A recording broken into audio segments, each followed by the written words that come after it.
You're listening to Inside the Village, where all news is local and no topic is off limits. So help me, Bob, it's bully in the alley. Hey, bully in the alley. So help me, Across the Village Media Network and wherever you get your favorite podcasts, and we certainly hope that ours is one of them. This is Inside the Village for the week of April the 18th, 2024, with Michael Friscolanti, editor-in-chief here at Village Media.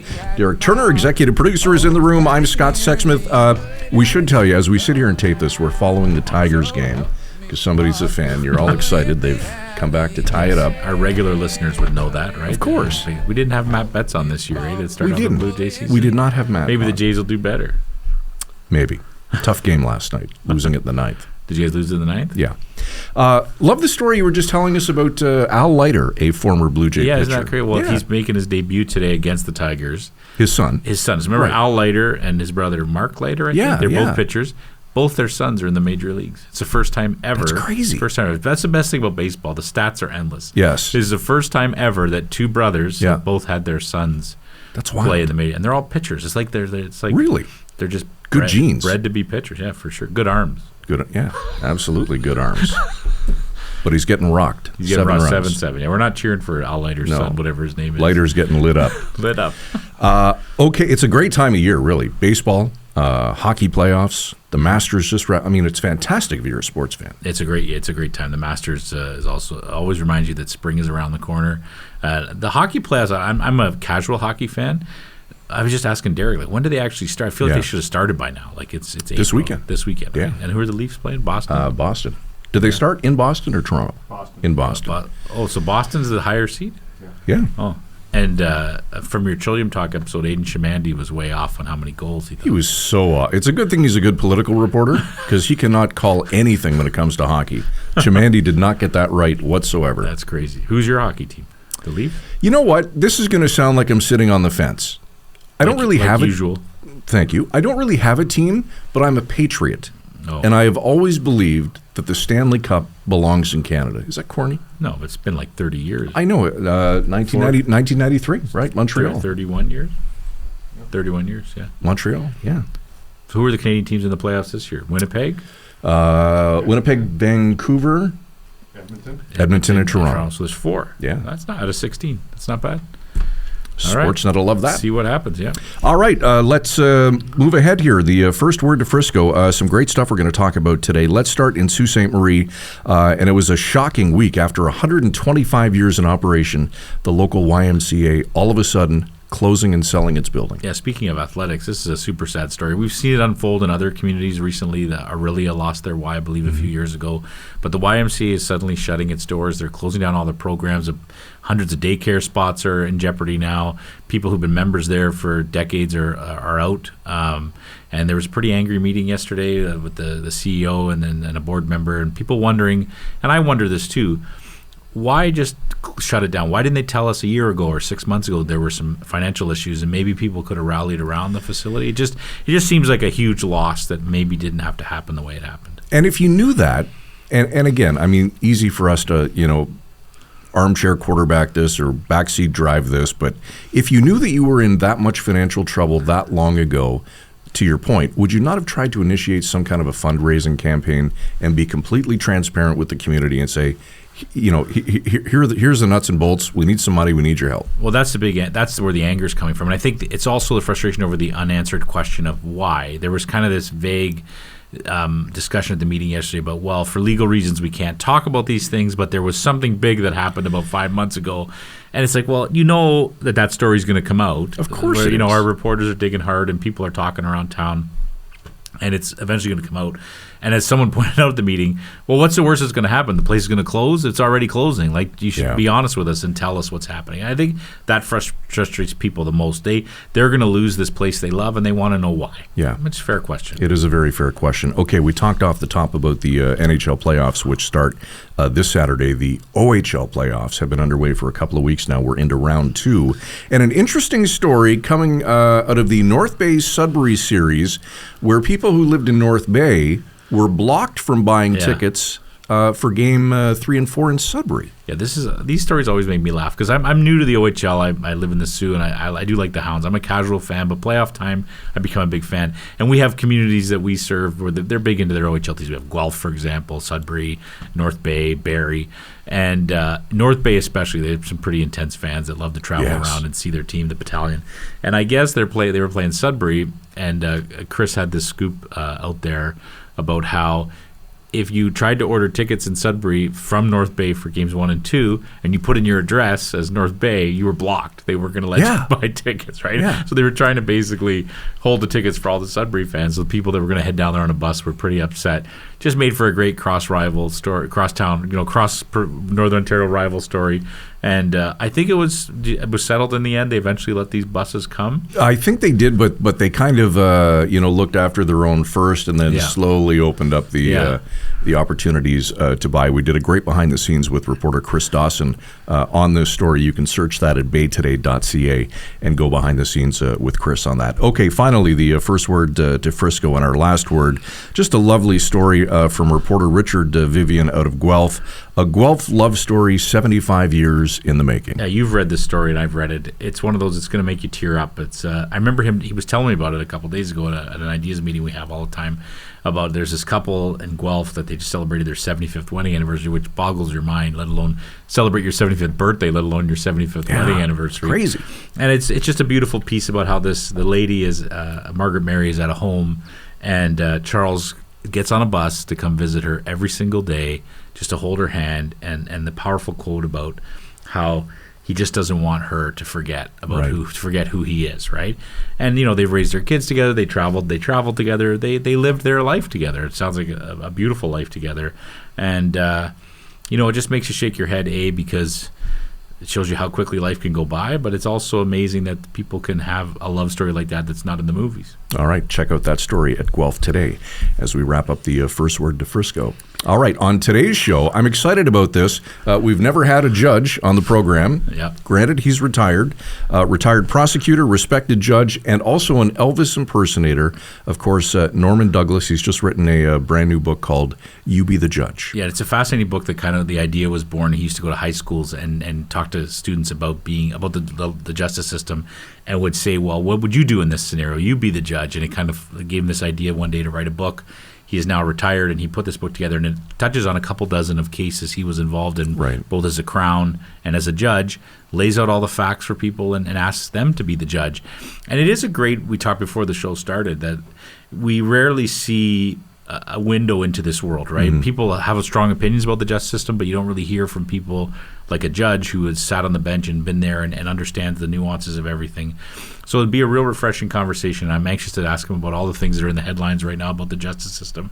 I'm sure Stormin' Norman, as he's known, will have some strong opinions. I'm sure he will, and we will get to those opinions and much more when Inside the Village returns right after this.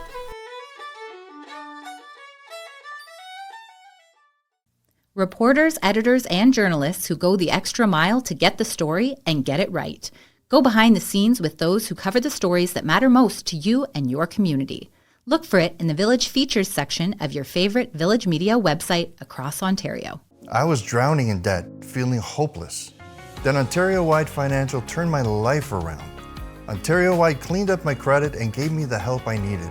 Now I'm starting fresh. Don't wait. Your fresh start is just a call away.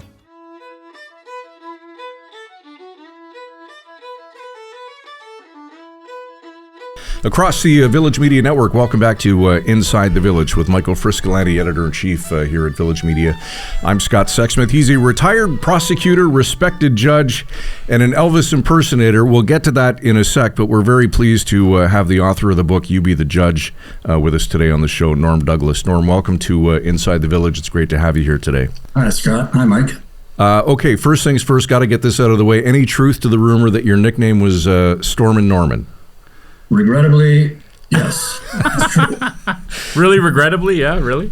Well, sometimes I think the people that thought it up weren't trying to be complimentary, but it turned out to be a kind of a nice moniker, actually. Sure. Wasn't that also General Norman Schwarzkopf? That's what it was. Yeah. Yeah, Sure, they stole it from that. Yeah. All right. Okay, lots to cover today, Your Honor. So let's get right to it. I've always wanted to ask a judge this question: how hard is it to separate your personal feelings when you're sitting on the bench presiding over a case? Well, everybody's human, and obviously there are things that I have to keep under control, and there are things that I have to completely, to use a legal phrase, disabuse my mind of. We take an oath, and we take it seriously, and the oath is not to let your personal feelings, your upbringing, et cetera, override your legal duty. Now, judges aren't all supposed to fit the same mold. We're chosen on the understanding that we have, lived lives where things have affected us, and some of us, are different colors, different sexes, different races, and that's the way it should be. You don't want, one judge fits all. Norm, we want to talk a lot about your book, You Be the Judge. It's a fascinating idea for a book. But before we get into that, just to explain to our viewers a bit about who you are. You were a longtime prosecutor, then became a judge. Tell us about your career. Well, I'm from the Sioux. I was born in Hawk Junction. There was no hospital in Wawa when my dad came back from World War II. And so I ended up being born in a 6-room hospital in Hawk and spent a couple of years in Wawa before we moved back to the Sioux, where my family was from. And I grew up there. I went to public school there, and I went to high school there, collegiate. And when I went away to university at Queen's and got my BA degree and LLB degree, there was an opening in the Crown Attorney's office in the Sioux.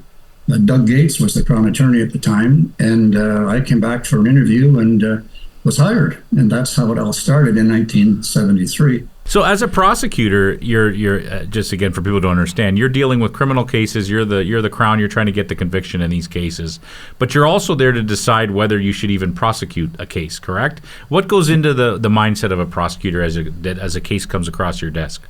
Well, unbeknownst to the public, we probably don't proceed with or withdraw a great many of the cases. We don't take every case to court that the police bring us. Mm-hmm.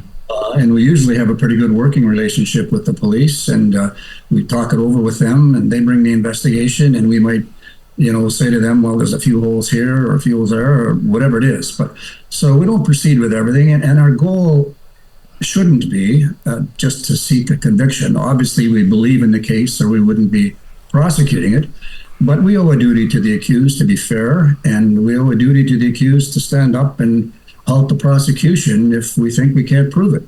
And so even before we take a case, there is an onus on us to say there's a good prospect of conviction here. We don't take cases that we know are full of holes, even if we think the accused is guilty. At least we shouldn't. And we have as I say, we have a duty to not proceed when we don't think that we can prove it beyond a reasonable doubt. You were definitely part of some very high-profile cases here in Northern Ontario. One of them that sticks out to me was a tragic case of a 14-year-old girl who was killed at high school here in Sault Ste. Marie. You were the prosecutor on that case. What kind of a toll does that take, being involved with such a horrible crime? A big one. Mm-hmm. This case is one of those that's highlighted in my recent book, and the accused's name was Russell Caldwell. And he murdered the young Mastriani girl, 14 years old, in the school washroom at Cora. Mm-hmm. This was in 1987 that I prosecuted the case. And the thing about that case, and it's one of a few, I couldn't help but get personally affected and involved with the family. You have to interview the family members. You have to, get to know them a little bit. And I did in that case. And I stayed friends with them even after the case was over. And I don't know if you want to get into it now, but there's a really interesting story of what happened a couple of weeks ago at my book signing up there involving the family. Yeah, let's do it. Yeah, let's hear it. Well, that case was so heart-wrenching. There's still fallout. There's still, people now, if they want to go to the washroom in high school, there's a buddy system. I mean, it changed everything, Yeah. So it was tragic, and he was convicted and he was sent to jail for life. no parole for 25 years. But after 25 years, he could apply for parole. So that was, I think, in 2007. You can do the math for yourself. 25 years. But the Mastroianni sisters both went to Kingston for the parole hearings and made it a point to fight for their sister. And they did this, I think, 3 times, that they had to go all the way down to Kingston, appear there, relive the whole thing, and stand up and say, this man should not ever be paroled. And so the last time they did that was the Friday, a couple of Fridays ago. They just got back from Kingston, and I was having a book signing on Saturday in downtown Sault Ste. Marie at the West of Petro's Scripture Gift Bookshop. And there was a lineup, and it was so heartwarming for me to be there, and I was really enjoying it. And all of a sudden, I did a little double take at a couple of women who were standing there waiting in the line, and it didn't click at first, but when I was finished signing the book for the person in front of me, I gave them a better look, and it just hit me who they were. And they had come to the book signing, and I hadn't seen them since 1989. One of them became friends with one of my daughters, and so we hugged and we cried, and it was just such a knee buckler for me. And then one thing that the oldest daughter, Carmela, said to me, she said, you've been part of our family since 1987. And it just went to hit me again that when a person murders someone, they don't just kill one person, They have an effect that they kill a whole lot of people in different ways. And this was just evidence of that. And it's true, and that case in the Sioux in particular still resonates all these decades later because it was such a horrible crime, because it happened in a high school bathroom, and also because these people, the family, is a well-known parts of our community. People know them, they work in the community, and it's still devastating. And we continue to write about this. I wrote an article about it a few months ago about the parole hearings coming up, and a lot of I try my best, thank you. And a lot of people came out of the woodworks to write letters for the family. And which brings me to my question, Norm, is that you work so deeply on a case like that as a prosecutor, and then you become a judge, and you have to then kind of be the independent referee, so to speak, in a similar case. I mean, that must be, do you find yourself going back to when you were a prosecutor, thinking of the cases you prosecuted, now you're on the other side? And changing perspective. Perspectives. Yeah. Well, I did a column on Premier Ford's call for tougher judges. Yes. And it was called Define Tough Judge, because you can't be a tough judge. You can't be a soft judge. You got to be tough and soft. It depends on the case in front of you. And every case is different, and every case comes with its own set of facts. And you just when you become a judge, it's obviously you're not a player now. You're more a referee, and you can't jump in and get involved. And you just have to abide by the oath that you've taken. And some people thought I was tougher on Crown attorneys than I was on defense counsel when I was a judge. Maybe because I had a higher standard for them, I don't know. But it really doesn't matter whether you're from the defense side or from the prosecution side. If they have enough confidence in you to choose you as a judge, then you should be able to divorce. You're not rooting for anybody. You're just making sure that the Crown is held to a high standard to prove a case beyond a reasonable doubt. And if they don't, even if you believe the person is guilty, you find them not guilty. Norm, I want to jump to the book in a sec, but before we do that, just you brought up Premier Ford, so I want to ask you, what did you think about his comments about like-minded judges? Well, I wrote a column on that, and I wrote a column on more jails, and I just wrote a column on bails, and this goes to a company called LexisNexis, Peter Carter, Law 360, but goes all across Canada. I didn't slam Premier Ford, as some of the media said I did that read the article. I simply challenged his views and respectfully disagreed with him. And I don't know where he's getting his advice from. I'd like a chance to sit down with him and say, look, I understand what you're saying, but if you really want tough judges, man, you want to go to some of these countries, overseas where they've got tough judges, and you get a lot of innocent people sitting in jail too, Yeah. And so you want to be careful when you throw terms around like that. And we don't need tougher judges. We just, the judges that are being appointed now are excellent. The bench that I know, and they are tough when they need to be, and they're kind and compassionate most of the time when they can be. It's a fascinating conversation, Norm, because you've worked your whole career in a courtroom. I have spent a lot of time in courtroom. I've covered a lot of high-profile cases, fortunately, as a journalist. And people ask me about the justice system and whether it's broken. And I try to explain the same thing, that there's a huge balance that goes into the justice system. It's not so cut and dry. For example, people have said a lot lately, politicians have said a lot lately about the catch and release issue. Right. That too many guys are getting arrested and let out the next day. Is it really any different, Norm, than it was when you were a judge? Are these guys being let out more often? Mike, how many people do you know that have sat through the beginning to the end of a criminal case in a courtroom? Yeah, very few. Most people get their ideas about the justice system from headlines, from TV. And the system isn't broken. The system needs a lot of monitoring, and we need to keep, looking at ourselves if we're doing the right job. But the catch and release, the presumption of innocence. Think about this for a minute. Everyone who's charged in Canada with a criminal offense is presumed innocent.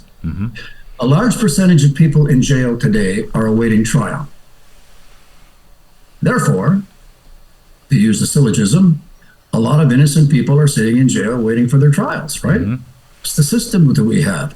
Now, they're presumed innocent, right? Yes. And that's the catch. Certainly, some people who are awaiting trial are dangerous if you let them out. It would lose confidence in the administration of justice, the public confidence in the system if you just caught and released everybody. I just did a column today before I came on here about people who steal $22.5 million gold released, or a guy who steals a bottle of liquor at the LCBO because he's got a record, he's held in custody. Yes. Of course the people are saying, what? Yeah. But we need to draw back the curtain, which is what I tried to do in my book, by the way, so that people know that judges are human, but we care about the system, and we're trying to do our best. And if we just get a chance to explain that and show that somehow, well, then maybe people would have more confidence in the judicial system. We can't explain it. We can't go public. I can do it now because I'm a retired judge. Yes. As a sitting judge, I couldn't. No, exactly. I had to keep my mouth shut. So how am I going to educate people if I can't say anything? I tried with the grade 12 high school losses, which is where the judge idea came about, by the way. Yes, yeah, it's a great story. And you're right, and hopefully this podcast episode will help explain it a little bit. But just speaking of explanation, I think what I try to tell people is, and correct me if I'm wrong, Norm, but it's easy to say, we should keep all these guys in jail. But the system wouldn't function if we did. We would have thousands and thousands of people, and where would we put them all? There has to be that balance. Is that accurate, Norm? Well, sure it is. You've got the two extremes, like you do in every tough issue. One, well, the police had enough evidence to charge the guy, so keep everybody in jail until their trial. That's the other. And the second view is, well, release everybody because they're innocent until proven guilty, and defund the police while you're at it. So you got those two extremes. My solution is very simple. If we all kept the golden rule, keep all the laws, we don't even need jail, right? Yeah, that's right. Yeah, that'd be the perfect world. All right, let's get to the book. Norm, You Be the Judge is the title of it. And if I understand correctly, you take 24 different cases and talk about the complexities of it, and they vary in significance. I want to start by asking, how did you decide which 24 cases, out of all the cases that you've been involved with over your storied career, how did you nail it down to those 24? Well, some just jumped right out at me. There were two cases that I did where a person was convicted of murder, one was sentenced to hang, paroled, and murdered again. And so that was a no-brainer. Those two cases are extremely interesting with very important issues about the parole system, etc. So both of those were from Sault Ste. Marie, by the way. So there were 12 homicide cases that I chose that had interesting issues in them. And I was for 10 of those, I was a prosecutor, not the judge. And then there were 12 of the most challenging cases I had as a judge that, I could have gone either way, or I got criticized for going one way. And so I chose those 12 with the view to saying, okay, here are the facts. What would you have done? When a new judge is appointed, they sit with an experienced judge for a couple of weeks and watch what happens. And then they're thrown into the deep end and they have to do their job. When I wrote this book, I pictured the reader sitting beside me as a new judge, let's say. And we're both sitting there and we're both seeing the cases. And I get to say to that person on recesses and on breaks, well, what do you think? What would you do?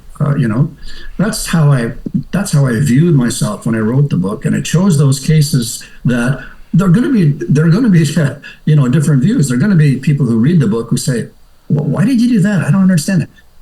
But at least they know why I did it because I explain it. So it's set up that here's the facts. What would you do? You don't know what I did. You decide. Then you find out what I did. And then we can talk about it and exchange respectfully different views. The first case in there, I got pilloried by a number of college students at University of Guelph for what I did with a guy who was charged with sexually assaulting a co-ed. And if you just read the headline, you'd say, what's that judge on? How did that guy get a break? Damn headlines. Case, yeah, that's right. If you look at the case, then maybe you understand why I did what I did, instead of saying, all right, let's hang the judge. Norm, tell us about the stolen phone booth. I won't tell you the result because I want you to buy the book. That's right. We'll be sure to flash up all those details, right. Yeah. But it was one of those cases where I'm sitting in my robes and my tabs, and I'm looking all official with the big crest behind me, and I'm trying my darndest not to laugh. This guy was in a bar, and he and his friend walk out, and they see this phone booth, and the guy decides that would look good in his rec room. Got a truck and a chain. They rip the phone booth right off the four metal posts that it's sitting on. They're driving down the highway with sparks flying, and he's taking this thing to his house. And an OPP officer's driving down the highway, and he sees these sparks, and he thinks, what? And he pulls the guy over. Then you know what the guy says to him? What's the problem, officer? That's great. Hey, I'm going to leave the rest because I want to lose 35 cents out of every book I sell by. No, we don't want any spoilers here, and you'll have to get the book to see if you threw the phone book at him. But Scott, most of the cases are not funny, and of course. Most of the work we do is not funny. I always say to new judges, take your job seriously. It's a serious job. Very. Just don't take yourself too seriously. Yeah, that's great advice. That's great advice for all of us. Norm, as you wrote the book, did you find yourself ever second-guessing the decision you made, or have you ever second-guessing, like, I'm back and said, you know what, maybe I didn't do that case as well as I should have? Yeah, I have second-guessed. I did a case one, and it's in the book, where I got wrapped by the Court of Appeal. And the idea was, you can't do that, Judge Douglas. And I knew it at the time. But I did it anyway, and it involved a woman who was charged with impaired operation of a vehicle, which I was not an easy judge on, by the way. I don't have a lot of sympathy for drunk drivers. Mm-hmm. But I gave her a break. The reasons are outlined in the book. And I actually struck her plea and found her not guilty, even though she pled guilty. But you can read about that too. Sometimes you second guess yourself, but hopefully, that doesn't happen very often in your career. I've often wondered what that's like, because I've covered a lot of Ontario Court of Appeal rulings as well, and judgments that are overturned, lower court rulings. How does that impact you as a judge? Do you feel like you made a mistake when the Court of Appeal overturned something you've done? Or do you feel slighted? Yeah, do you feel slighted, or like do you want to call these guys up and say, come on? Well, you might, but I'm watching the Blue Jays. Well, forgive me, it's a frustrating pastime. But their instant replays and the umpires. Okay, so they got overturned. They go about doing their job, and I respect the Court of Appeal that overturns me. That's fine. I'm not. There was one case in my career where if you Googled me, you'd find out what case that was. Where it was just wrong what somebody did, and I got upset about it, and I paid for it. I ended up before the Judicial Council and got my knuckles wrapped. But I've had a colorful career, and it all hasn't been perfect. Yeah, it sounds like it. This is really inside baseball, to stick with that metaphor. Do you have a chance to ever like see the Court of Appeal judges and actually have a debate about a decision they made involving your course, or do you have no interaction with those people? Well, you do. You have social interaction. Some of them are friends. I mean, Robert Pachaco is from Sault Ste. Marie, and he's on the Court of Appeal, and some of the Superior Court judges, Ian McDonnell is another Sioux boy that made it to the bench, and Caputo, and you can go on and on. Yes. But you see them and you joke a little bit, but you don't get serious about that. Yeah. That's the job. That's not social. Yes. So, Norm, you talk about taking the job seriously, but not yourself seriously. Is that where the whole Elvis impersonator thing comes into play? A little bit of escapism for you? What a lead into that. Good for you. Hunka burning love right here. He's the master of that. He's the best. Thank you very much for that question. You're right on the money. That's exactly why I did it. I love the music. I've always loved music. Some judges weren't too happy about me putting on a white jumpsuit and, doing Elvis. They thought that was, unprofessional. Most judges said, good for you. It shows the human side of the judges. But music has always been an outlet for me. Still is. You want to come to another room, we can sit at my piano. But I was in a band called the Boomerangs. Boomer's music. And we did a whole set. I was in my Elvis suit and did 12 or 13 Elvis songs. And I just found it so relaxing and so enjoyable and so much fun. Then I'd go back to the job the next day and, don a different suit, a black suit this time, and have to do a very difficult job. Those of us who have difficult jobs, all of us, we need an outlet, Scott. I mean, let's face it, we are human. And that was the main sort of reason why I wrote the book that I did. I just wanted to draw back the curtain and let people see judges for who they are. I was going to ask you, was there a bit therapeutic to write a book like this? I mean, can you speak to that? Yeah. Good question, Mike. Absolutely. And and it's not like I had as tough a job as some of the first responders or anything. I'm not making it sound awful. It was a great ride. And but there were times when I just got down and thought everybody I looked at is a criminal. And they must be. I mean, look at all the evil in the world, but you can't. That's not true. I sometimes feel that same feeling in the journalism world. We kind of think the world's falling apart everywhere we look, every headline. So it's nice to know that there's some positivity out there. Do you miss it? Do you miss the job? Yeah. I wish I was still doing it. And I foolishly really didn't plan very well for retirement. And I just, I was loving my job so much and enjoying the ride. All of a sudden, bang, I'm 75. I can't sit tomorrow. I know. But yeah, I do. And it's but I'm grateful. I'm tremendously thankful and grateful for the opportunity that I had. I mean, I did well in school, but I was never any good in math or science. I couldn't hammer a nail without, breaking my thumb. There's a lot of things I can't do, but I love to read. I love history, and that just was something that allowed me to do practice some of the limited skills that I had, and the law has been a blessing to me.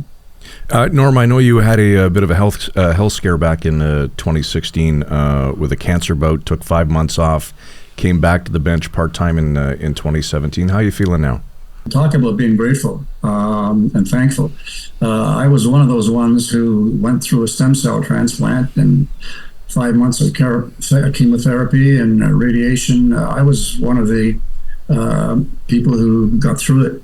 And so I still go monthly for blood tests to the hospital, and they still keep an eye on how I'm taking a drug every day that battles it away. I've got multiple myeloma, so it's not curable, but it's manageable. And my prognosis in 2016, when I was diagnosed, was probably not more than a couple of years. And here I am, and I can tell you something. I'm going to do this for you. I can still do the Elvis kick. we're all on radio, not TV, right? Oh no, it's on TV too. It's all on TV. Oh yeah. Our podcast goes all across the network. Everybody sees it on our website. You didn't tell me everything. Yeah, no. If I go back to the email, I'm sure it said video as well. Well, just a minute. That's okay. Look at Scott, Norm. We're fine. You're fine. You look great. You look great. Let me ask you. First of all, it's great to hear that your health is feeling good now. That's fantastic news. You sound great. When you obviously are still thinking about the law all the time. You're writing columns, as you said.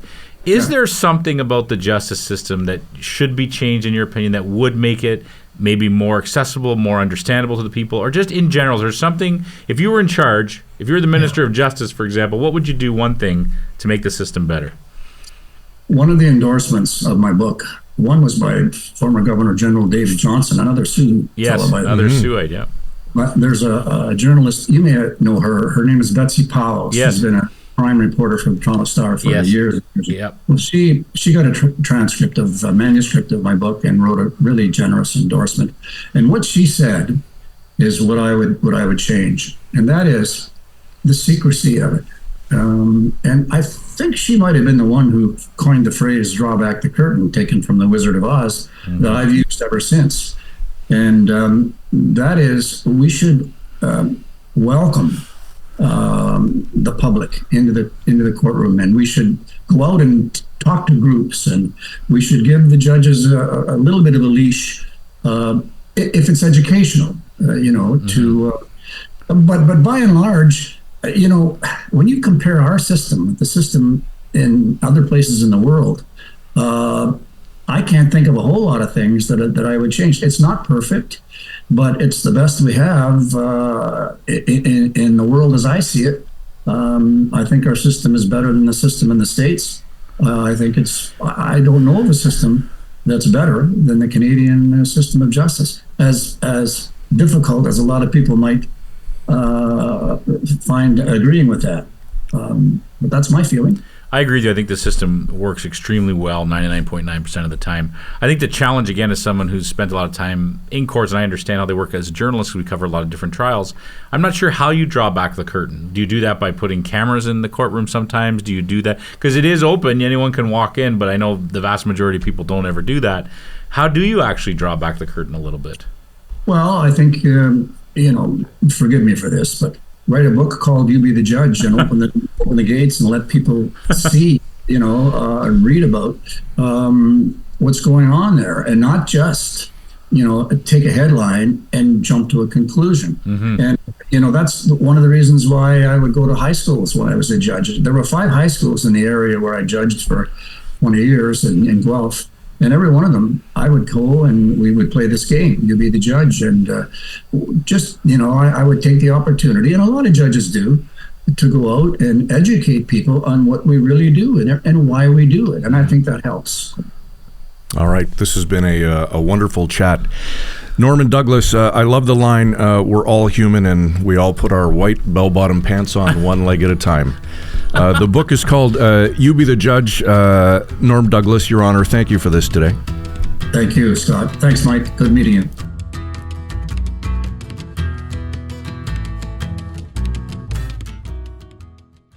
Last year, financial stress had me at my wit's end. I felt trapped and embarrassed that it had gotten so bad. I really felt I had nowhere to turn. That's when I called Ontario-wide Financial. Their home equity lending was a game changer for me. Despite my bad credit and being in a consumer proposal, they helped me get the cash I needed.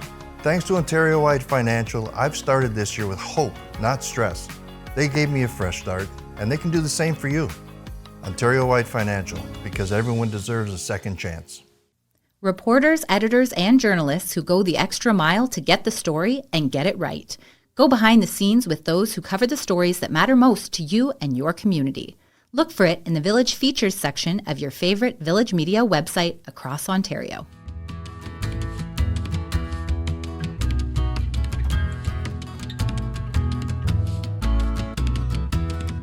Back to wrap on another episode of Inside the Village across the Village Media Network.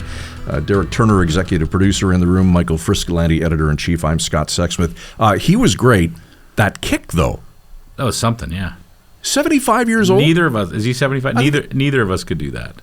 Not even close. We could, but I would not be able to. It would not end well. No, it would not end well. The pain? Yeah. Not even the next day. The immediate pain. The aftermath pain. Yeah, no, it's great. I'm glad he's in good shape. He went through a bit of a scare there. It's really good to see that he's come out the other side. And that was a fascinating conversation. And I told you it would be before we started. Yep.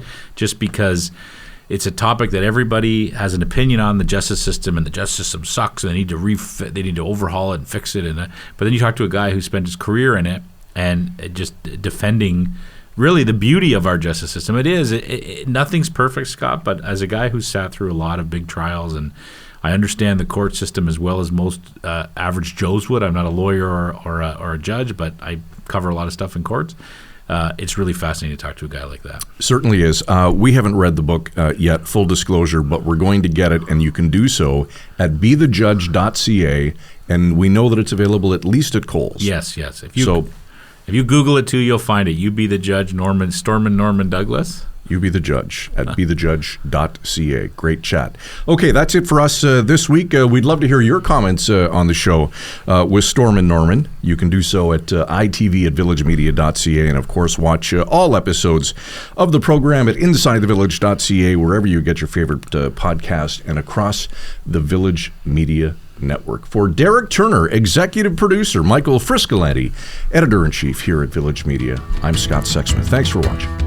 You've been listening to Inside the Village. Frisco and Scott's Wardrobe, provided in part by Moores, Sault Ste. Marie.